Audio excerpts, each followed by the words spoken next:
वो सब साइंस के रिलेटेड है। जितना भी मैं उसमें मेरे को सीखने को मिला, वो सब साइंस के रिलेटेड है। जिसको साइंस अच्छी तरह पता है तो उनको सीखने में बहुत आसानी होती है। छोटी छोटी बीमारियां हैं, पैर मुड़ गया, पैर में दर्द है, घुटना मुड़ गया, घुटने में दर्द है, घुटने में चलने में दिक्कत हो रही है, या ग्रीस कम हो रही है, पीठ में दर्द है, और लोअर बैक में पेन है, अर्थराइटिस है, और भी बहुत सारी बीमारियां, जितनी भी दुनिया भर की बीमारी है, शुगर है। तो इसके सब के लिए हमें नेचुरल ट्रीटमेंट सीखने को मिला। नेचर से हम अपने आप को कैसे क्योर कर सकते हैं, वो उन्होंने हमें सिखाया। और खाने के बारे में ये भी बताया कि अपना जो फूड है, जितना हम मेडिसिन लेते हैं, मेडिसिन पेट भर नहीं खाते हैं ना। मेडिसिन कितना खाते हैं? थोड़ा सा, 1 2 3 टैबलेट खाते हैं बस। लेकिन खाना हम इतना सारा खाते हैं, रोटी चावल सब्जी दाल पापड़ अचार, और भी खीर, बहुत सारा खाना इकट्ठा खा लेते हैं। तो डाइजेस्टिव सिस्टम जो है वो वीक हो जाता है। और बाहर से खाना खाने से मैदा है, चीनी है, और भी सॉल्ट है, ये सब अपने मतलब लिमिट में लेना है। जितना टेस्ट है उतना हल्का सा रख लीजिए। ये बहुत कुछ सीखने को मिला। ब्लड प्रेशर कैसे चेक करना है। जो खाना है वो हमें मेडिसिन की तरह लेना है। खाना हमें मेडिसिन जितना लेते हैं उतना लेना है, नहीं तो खूब सारी बीमारियां आ जाएगी। और हमें जो खाना है, वो जो मेडिसिन है, वो हमें खाने की तरह लेना पड़ेगा। क्योंकि सुबह 7 8 गोलियां, दोपहर में, रात में, कई लोगों को मैंने देखा है 15 से 20 टैबलेट एक दिन में लेना पड़ता है। क्योंकि लाइफस्टाइल ऐसा है, जब हम कहते हैं तो लोगों को फर्क नहीं पड़ता, क्योंकि वो सोचते हैं अरे कुछ नहीं होता, एक ही दिन खा रहे। फिर कोई आ जाता है, फिर कहता है चलो एक दिन और हो गया, कोई बात नहीं। लेकिन ऐसा ही एक एक दिन करते करते हमारे शरीर में बहुत सारा टॉक्सिन्स जम जाते हैं, तबीयत खराब हो जाती है, बीमारियां हो जाती है, किडनी है, लीवर है, सारे फंक्शंस हमारे सब गड़बड़ हो जाती है। डाइजेस्टिव सिस्टम, रेस्पिरेटरी सिस्टम सब खराब होने लगता है। सब एक से एक रिलेटेड है। उसी से सिर दर्द होता है, उसी से बीमारियां होती है, उसी से शुगर होती है। और बाहर का खाना खाने से, और भी जंक फूड खाने से बहुत सारी बीमारियां होती है।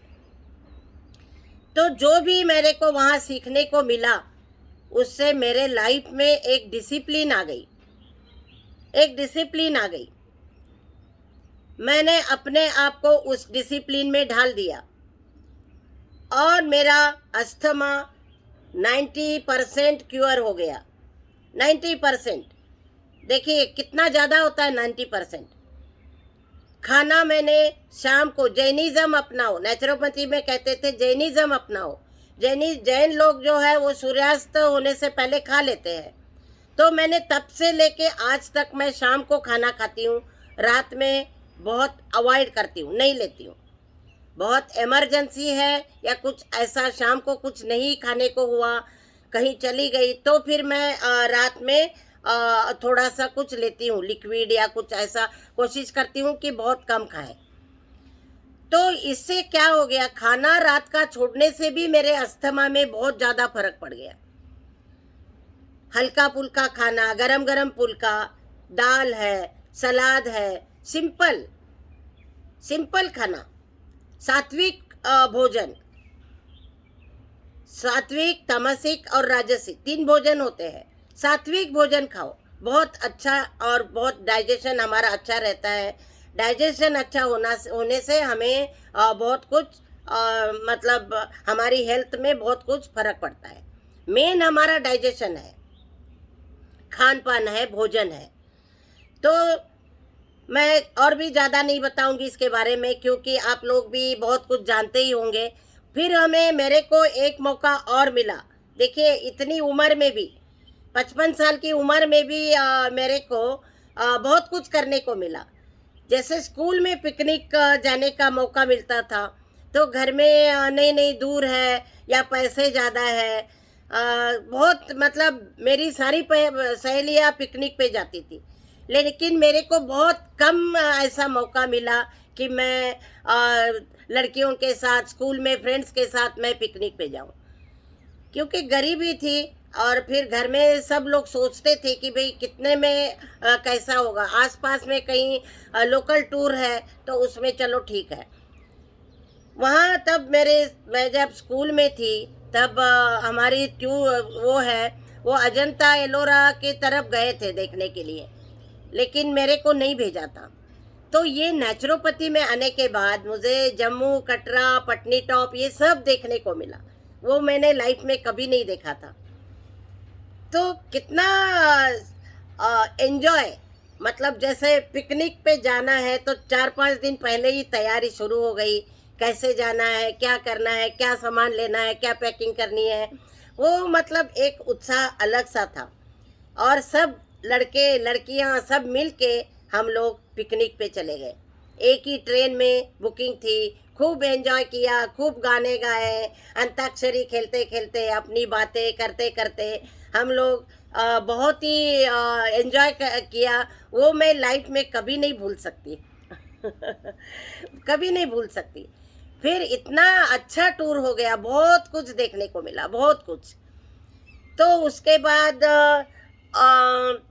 नेचुरोपैथी जहाँ भी गई मैं, उसमें मैं कोशिश करती कि मैं अच्छे से अच्छा काम करूं। हालांकि सर्विस भी थी, घर का थोड़ा काम का प्रेशर भी था, लेकिन योगा का क्लास भी था, मैंने कुछ नहीं छोड़ा। मैं अपने आप को उसमें ढालती गई, अपने आप को मैं उस समय फ्री करती गई। हम लाइफ में ये कहते हैं कि भाई टाइम ही नहीं है, मैं नौकरी करती हूँ ना, कहाँ से टाइम मिलेगा। ऐसा नहीं होता। चाहे आप नौकरी करो, चाहे आप घर का काम करो, चाहे आप बाहर सोशल वर्क कुछ भी करो, लेकिन अपने लिए, अपने शरीर के लिए, स्वस्थ रहने के लिए। और मैंने अपने आप को उसके अनुसार मैंने टाइम निकाला, समय निकाला उस समय। तो उस समय अगर मैं नहीं निकालती तो शायद मैं इस समय बहुत बीमार रहती, या मैं पेशेंट हो जाती, या मैं बेड में लेटी रहती, कुछ भी हो सकता था। सही समय पर सही डिसीजन लेना बहुत ज़रूरी है। राइट टाइम पे राइट डिसीजन ले लो। हाँ, मैंने पिकनिक में जाना था, मैंने डिसीजन ले लिया, क्योंकि मैंने सोचा कि भाई बाद में पता नहीं कभी देखने को मिलेगा ही नहीं। तो ये एक मौका था, और मैंने उस समय मैंने डिसाइड किया और मैं चली गई। जितना भी कॉलेज का काम, मतलब जो नेचुरोपैथी में जितना भी काम मिलता था, मैंने बहुत अच्छे से किया। योगा मैंने बहुत अच्छे से किया वहाँ पे, और बहुत सारा मुझे सीखने को मिला। मेन यही था। नेचुरोपैथी मैंने कम से कम 50 लोगों को बोला कि आप भी नेचुरोपैथी करो, आप भी करो। कुछ नहीं है, फीस ज़्यादा नहीं है, लेकिन लोगों को ये बात समझ में नहीं आती। अब मुझे जो भी देखता है वो कहता है कि ये तो यार बहुत फिट है, बहुत एंजॉय कर रही है लाइफ को। लेकिन उस समय मैं डिसीजन नहीं लेती तो क्या होता है ना। तो जहाँ भी गई मैंने अपने आप को परफेक्ट रखा। और वहाँ पे फिर MTNL का मेला भी लगा था, तो उसमें भी मैंने पार्टिसिपेट किया, बहुत सारा काम किया, और उसका नतीजा ये देखिए, मुझे सर्टिफिकेट भी मिला, और सर्टिफिकेट के साथ साथ मुझे ये अवार्ड भी मिला है। ये देखिए, ये अवार्ड है। तो ये कितना सुंदर अवार्ड है, कितना ही इसकी कीमत। हेल्थ मेला था, उसमें हमें ब्लड प्रेशर देखना, पेशेंट्स को देखना, और भी उसके साथ साथ बहुत कुछ पेशेंट्स आते रहते थे, उनकी अलग अलग प्रॉब्लम्स थी। हेल्थ मेला में बहुत लोग आते हैं, तो वो हेल्थ मेला में अलग अलग पेशेंट्स की बीमारियां क्या है, उनको क्या इलाज करना है, नेचुरल ट्रीटमेंट कैसे करना है, और क्या उनको बताना है, उनका माइंड कैसे रिफ्रेश करना है, ये सब हमें सत्यनारायण यादव जी के अंडर हमें बहुत कुछ सीखने को मिला। तो आज फिर मैं इतना ही कह के कल मैं टॉपिक चेंज करूँगी, नेचुरोपैथी से अवार्ड तक मैंने आपको बता दिया कि जहाँ जाओ अपने आप को परफेक्ट रखो। और अवार्ड जब मिल गया तो मैं सारे दिन खुशी से इतनी खुशी हो गई, मैंने कभी सोचा भी नहीं था कि नेचुरोपैथी में जाके मुझे इस तरह से अवार्ड मिलेगा। तो आप सबको शालू का धन्यवाद। और देखिए शालू ने क्या क्या किया है वो सब मैं आपको कल बताऊंगी। और तब तक के लिए शालू का नमस्कार और आप सबका धन्यवाद।